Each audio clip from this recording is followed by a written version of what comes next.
আসতেছে। লুকিয়ে দে, পুলিশ আসতেছে।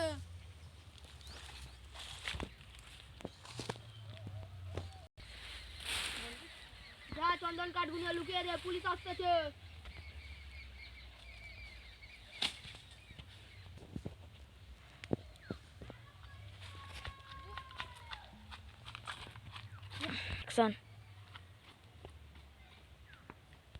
পুষ্পা, চন্দন কাঠগুলো বার কর।